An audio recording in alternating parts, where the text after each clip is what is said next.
नमस्कार दोस्तों, हमारे YouTube चैनल स्टडी विद शक्ति में आपका स्वागत है।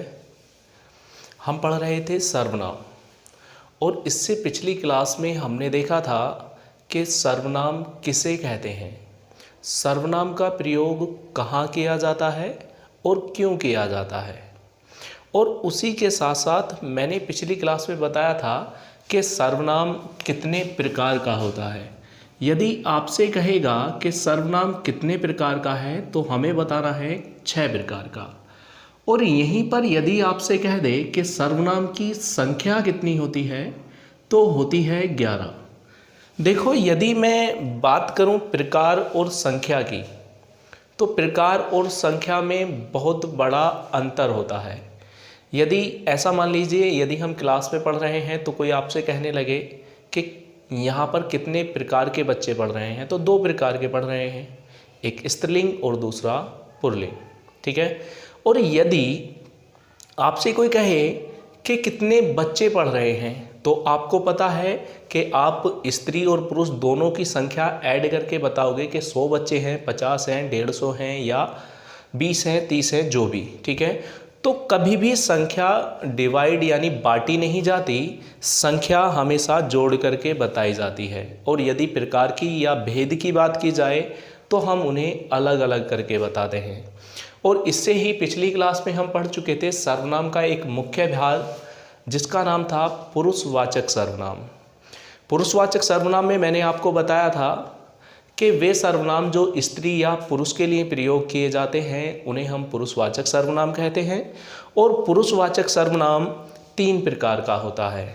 और जिन्होंने हमारी पिछली क्लास नहीं देखी है वो पहले हमारी पिछली क्लास को देखें, क्योंकि यदि आपको ये नहीं पता होगा कि सर्वनाम किसे कहते हैं या सर्वनाम की संख्या क्या है तो आपको नहीं पता चलेगा कि संख्या के कौन सी है या है कितनी, कौन कौन से सर्वनाम हैं, सर्वनाम के भेद का नहीं पता चलेगा, ठीक है।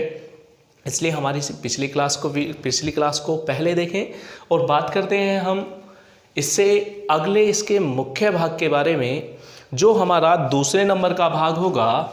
और दूसरे नंबर का जो भाग था वो था निश्चयवाचक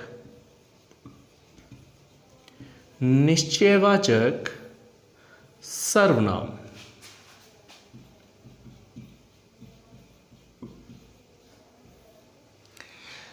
निश्चयवाचक सर्वनाम जो है ये 2 शब्दों से मिलकर बना है।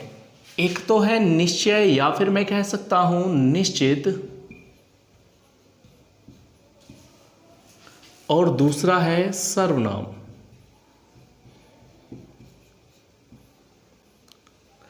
तो हमें पता चला कि ऐसे सर्वनाम जो किसी व्यक्ति या वस्तु की निश्चितता का बोध कराते हैं। किसकी? कि कोई भी व्यक्ति हो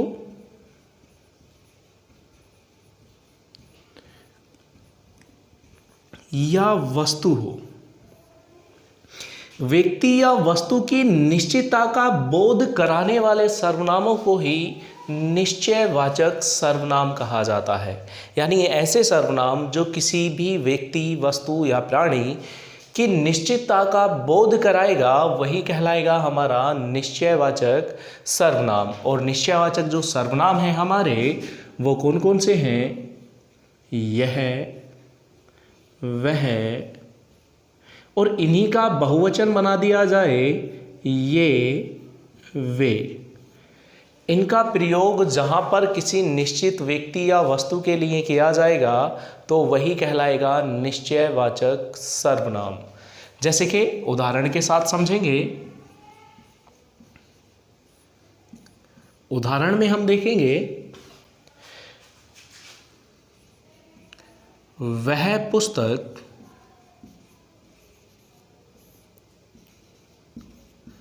फटी है। वह पुस्तक फटी है, यानी उसने यह निश्चित कर दिया कि वो जो पुस्तक रखी है वो क्या है? फटी हुई है। और जब उसने कह दिया वह पुस्तक फटी है तो यहाँ पर निश्चितता का बोध हो रहा है। और जब निश्चितता का बोध हो रहा है तो यही क्या कहलाएगा? निश्चयवाचक सर्वनाम कहलाएगा। वह मेरा भाई है। ये लकड़ियाँ मेरी हैं।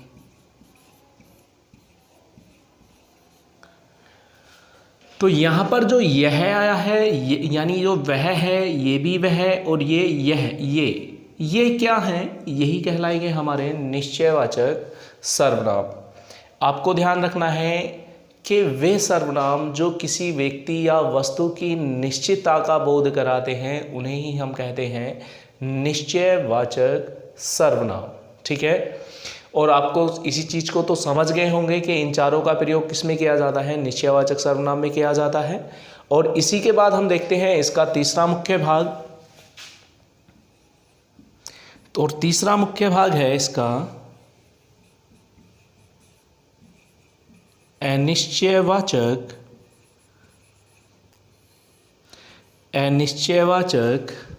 सर्वनाम।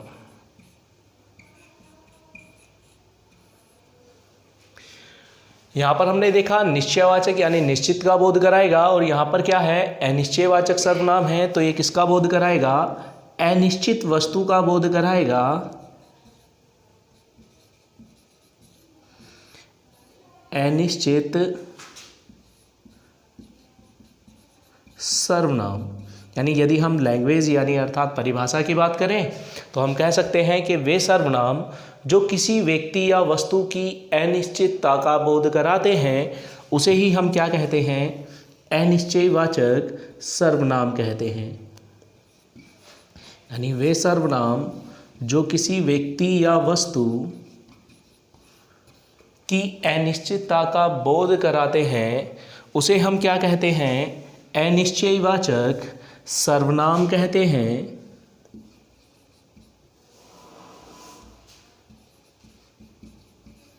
यानी ऐसे सर्वनाम जो किसी व्यक्ति या वस्तु की अनिश्चितता का बोध कराएं उसे हम क्या कहेंगे? अनिश्चयवाचक सर्वनाम कहेंगे। जैसे कि हम उदाहरण से समझेंगे, यानी अनिश्चयवाचक सर्वनाम कौन से होते हैं? जैसे कि कोई या कुछ, कोई या कुछ। उदाहरण से देख लेंगे।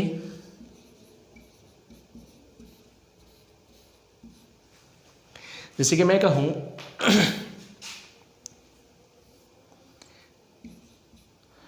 राम को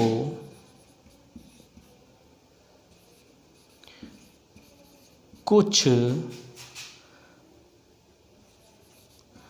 धन दो।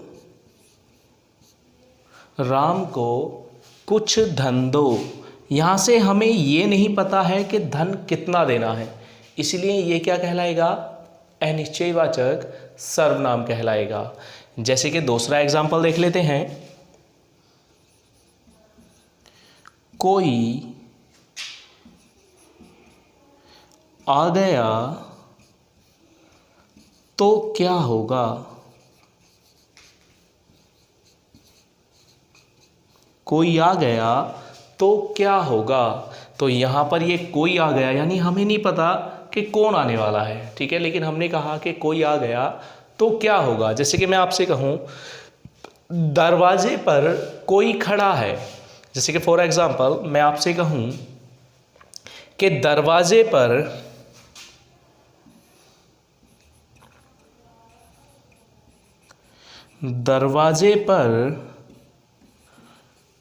कोई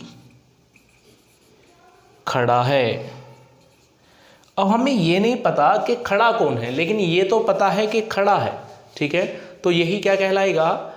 अनिश्चयवाचक सर्वनाम कहलाएगा, क्योंकि हमें ये नहीं पता चल रहा है कि कौन खड़ा हुआ है, और जब इसकी निश्चितता का बोध नहीं है तो यही क्या कहलाएगा? अनिश्चयवाचक सर्वनाम कहलाएगा। और यदि हम बात करें इसके चौथे भाग की, नंबर 4, तो देखेंगे नंबर 4 हमारा आएगा प्रश्नवाचक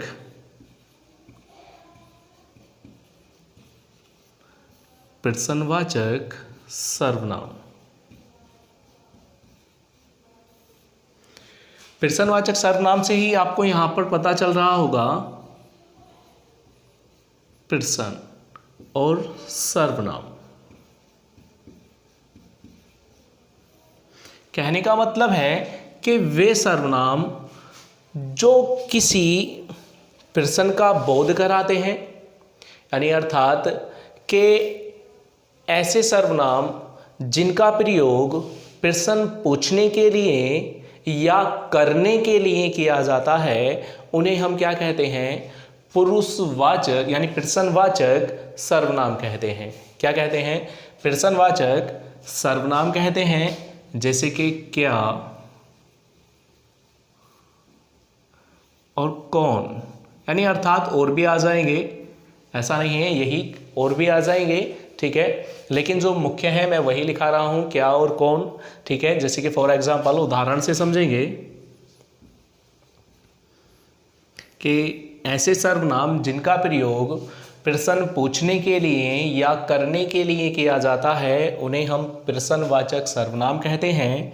जैसे कि मैंने कहा दरवाजे पर कौन खड़ा है।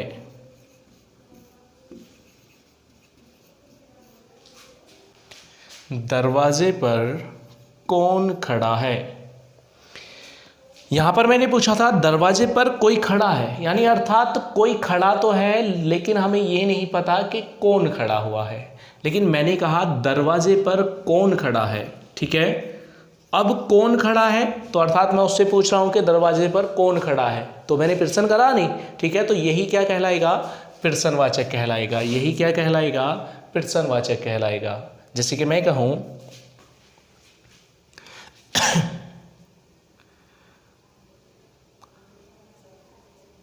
राम आज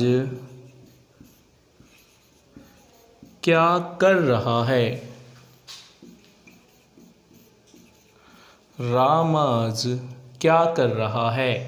तो यहाँ पर भी मैंने प्रश्न पूछा है और यही क्या कहलाएगा? प्रश्नवाचक सर्वनाम कहलाएगा, ठीक है। आपको ध्यान रखना है, आप इसका स्क्रीनशॉट लीजिए और मिलते हैं इसके बाद। स्क्रीनशॉट ले लिया होगा, मैं इसे रफ कर देता हूँ। जितने भी इसके भाग हैं उसका आपको पहले नाम ध्यान रखना है, क्योंकि जब तक हमारे नाम ध्यान नहीं होगा तब तक हमें पता नहीं चलेगा कि कौन सा किसका भाग है और क्यों है।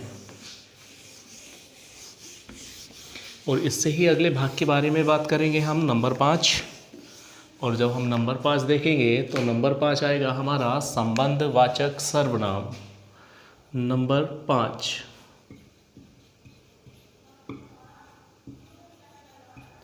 संबंधवाचक सर्वनाम। ये बात ध्यान रखना, जैसा देश वैसा भेष। कहने का मतलब ये है कि जैसा हमारा सर्वनाम का नाम है वैसा ही उसका कार्य है।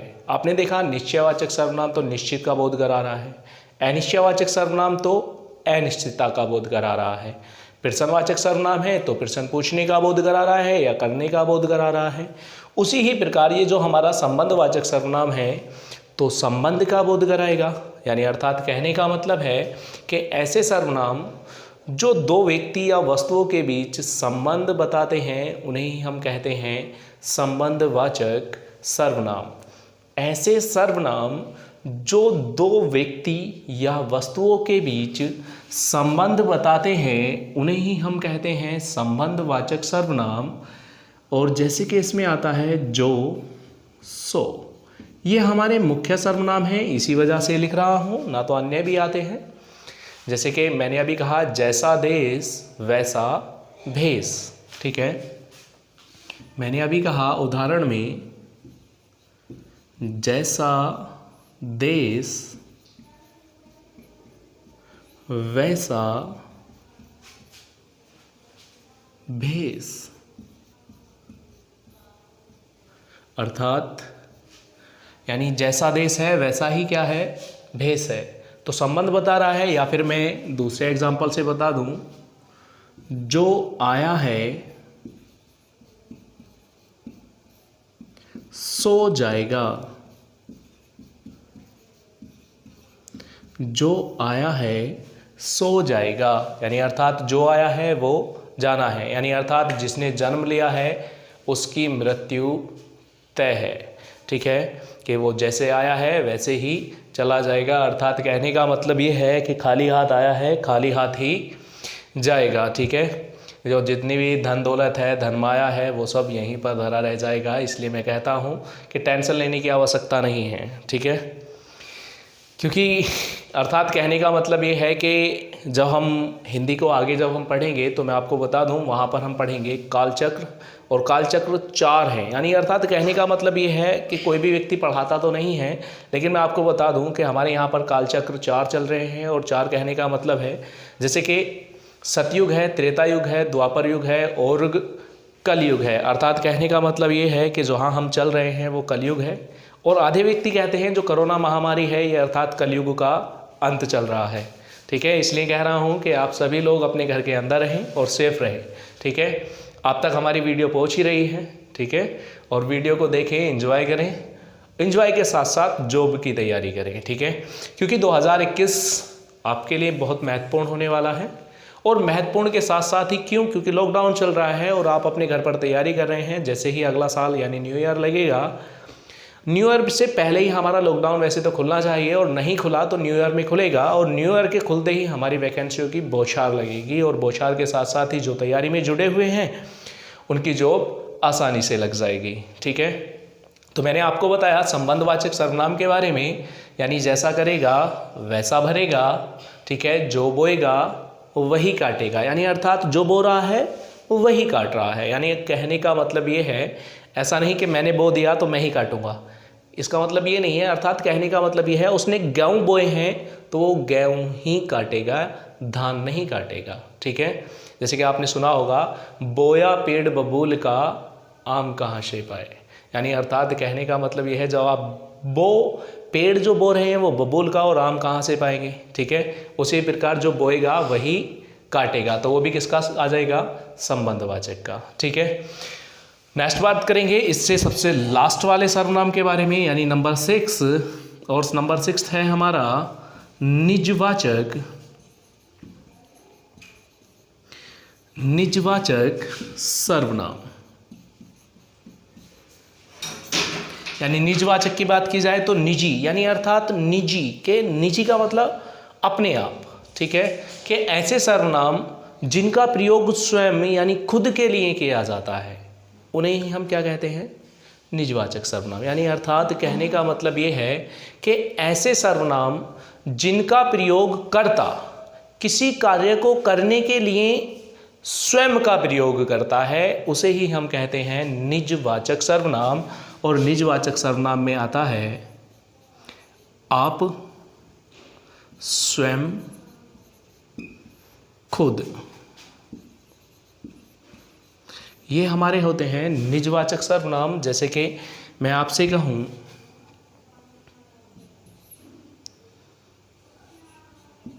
मैं अपना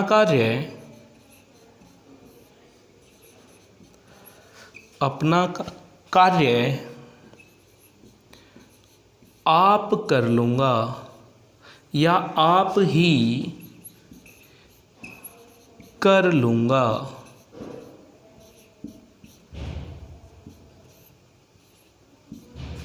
ठीक है, या फिर मैं कहूँ, राम अपने वस्त्र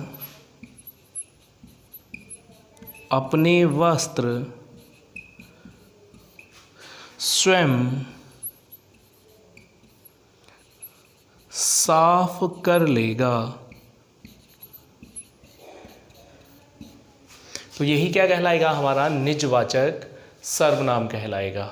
ठीक है, मैं आपको बता दूं भैया कि जो हमारा निजवाचक सर्वनाम है वो कौन से होते हैं, आप, स्वयं या खुद होते हैं। यानी अर्थात वाक्य का कर्ता किसी कार्य को स्वयं करने का बोध कराता है उसे ही हम कहते हैं निजवाचक सर्वनाम। और संबंधवाचक मैंने आपको बता ही दिया, लेकिन मैं आपको महत्वपूर्ण चीज बता दूं कि हमारा एक सर्वनाम है आप। कौन सा सर्वनाम है, आप। इसका प्रयोग 3 जगह किया जाता है। ठीक है। यदि आपसे कोई पूछे कि आप कैसा सर्वनाम है, तो हम सभी जानते हैं, जिसने हमारी पहली क्लास देखी है वो आपको बता देगा कि आप कैसा सर्वनाम है। आप है मध्यम पुरुषवाचक सर्वनाम, ठीक है। यदि पूछा जाएगा कि आप कैसा सर्वनाम शब्द है, तो कैसा है, मध्यम पुरुषवाचक है या फिर पुरुषवाचक है। लेकिन इसका प्रयोग 3 जगह किया जाता है। जैसे कि सपोज कीजिए परिचय देते हुए मैं आपसे कहूं, पहले तो हम इसका प्रयोग कर लेते हैं पुरुषवाचक में ही। आपका क्या नाम है?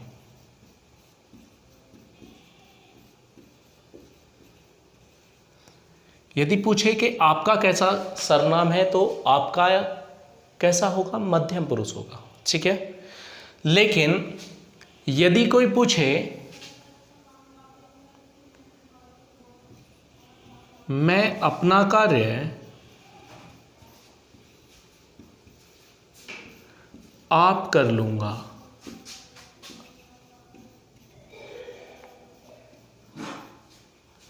तो यहां पर कहेगा कि आप कैसा सर्वनाम है, तो निजवाचक है, क्योंकि मैंने अभी कहा कि आपका कैसा है, मध्यम पुरुष है, लेकिन यहां पर पूछा है कि मैं अपना कार्य आप कर लूंगा, अर्थात कहने का मतलब है स्वयं के लिए कर रहा का बोध करा रहा है, तो यही क्या कहलाएगा, यहां पर निजवाचक कहलाएगा। लेकिन यदि परिचय देते हुए, अर्थात कहने का मतलब है कि मैं कहूं आप मेरे पिता श्री जसवंत सिंह हैं,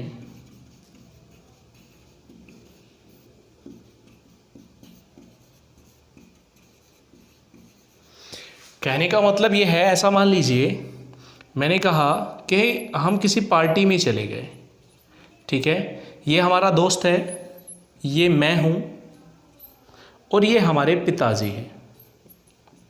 मैंने आपको कहा था जब हम किसी तीसरे पर्सन यानी अर्थात तीसरे व्यक्ति के बारे में बात करते हैं, यानी एक तो होता है हमारा श्रोता और एक वक्ता, ठीक है। जब हम श्रोता और वक्ता के बारे में बात ना करके किसी तीसरे व्यक्ति के बारे में बात करते हैं, तो वहाँ पर किसका प्रयोग किया जाता है, अन्य पुरुषवाचक सर्वनाम का। तो अर्थात कहने का मतलब ये है, जब हम पार्टी में गए तो हमारे पिताजी साथ चले गए, और जब पिताजी साथ गए तो मैंने अपने दोस्त से कहा कि ये यानी आप मेरे पिता श्री जसवंत सिंह हैं, तो मैं तीसरे व्यक्ति के बारे में बात कर रहा हूँ। तो ध्यान रखना, यदि आप शब्द का प्रयोग किसी तीसरे व्यक्ति यानी अर्थात परिचय देते हुए किसी तीसरे व्यक्ति के बारे में बता रहा है, तो वही कहलाएगा हमारा अन्य पुरुषवाचक सर्वनाम। तो इस पुरुषवाचक सर्वनाम का 3 जगह प्रयोग किया जाता है, यानी अर्थात जो हमारा आप शब्द है यानी आप सर्वनाम है, इसका प्रयोग 3 जगह किया जाता है। पहला तो मध्यम पुरुष,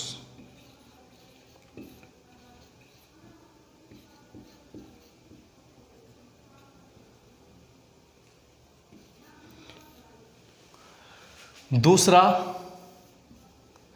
यानी मैं अपना कार्य स्वयं कर लूंगा अर्थात निजवाचक में,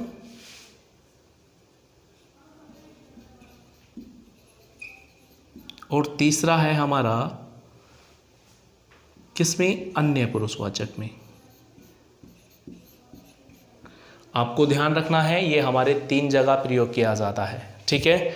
और मैं आपसे, जो हमारी वीडियो पर नए हैं वो हमारी पिछली क्लास को अवश्य देखें, और हमारी वीडियो पर नए आए हैं तो साथ ही साथ हमारी पिछली क्लास को देखने से पहले हमारे चैनल को सब्सक्राइब करें, लाइक करें और शेयर करना ना भूलें, ठीक है। मिलते हैं अगली क्लास में, और अगली क्लास में हम देखेंगे कि विशेषण क्या होता है, ठीक है। विशेषण के साथ साथ उसकी जो अन्य भाग हैं उनके बारे में ही चर्चा करेंगे, ठीक है। मिलते हैं अगली क्लास में। जय हिंद, जय भारत।